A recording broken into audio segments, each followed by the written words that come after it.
మాజీ మంత్రి ఎర్రబెల్లి దయాకర్ రావుపై పాలకుర్తి ఎమ్మెల్యే యశస్వినిరెడ్డి తీవ్రస్థాయిలో ధ్వజమెత్తారు. అసెంబ్లీ ఎన్నికల్లో పాలకుర్తి కాంగ్రెస్ నేతలు ఇప్పటికే ఓటమి చూపించారని, స్థానిక ఎన్నికల్లో సత్తా చూపిస్తామన్నారు. అత్తా కోడలంటూ కుటుంబ వ్యవహారాలపై మాట్లాడితే మర్యాదగా ఉండదని హెచ్చరించారు. ఎర్రబెల్లి ఎన్నికల్లో ఓడిపోయాక ప్రెస్టేషన్లు నోటుకొచ్చినట్టుగా మాట్లాడుతున్నారని యశస్విని మండిపడ్డారు.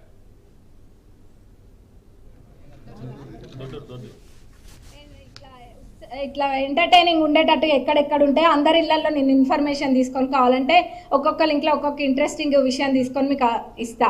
అత్తాకోడళ్ళు అంటే మీకు అంతా ఇదిగుందా? ఏం అనలేమనుకుంటున్నారా? లేకపోతే మీరు ఇన్నన్నా నేను ఎన్నడన్నా ఎప్పుడన్నా రియాక్ట్ అయినామా?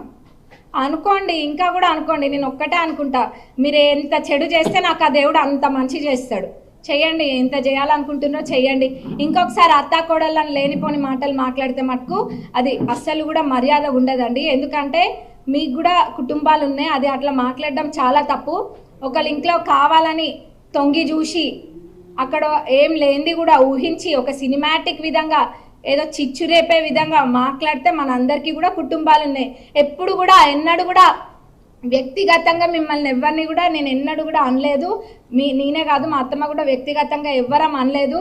ఇంకొకసారి మీరు అత్తకోడలు అంటే అనుకోండి, నాదేంది అనుకుంటారా? అనుకోండి. నేను క్లారిటీ కూడా నా బాధ్యత కాబట్టి ఇస్తున్నా. మీరు అనుకుంటారా? ఇంకా అనుకుంటే జనాలు మిమ్మల్ని జోకర్ల లెక్క చూస్తారు. మీకేం పని పాట లేదేమో, ఓడిపోయినాక ఫ్రస్ట్రేషన్ తోటి రోడ్ల పైన తిరుగుతుండ్రు, అందుకు ఇంకేం చేయాలో తెలియకుండా ఇదంతా చేస్తుండ్రు అనుకుంటారు.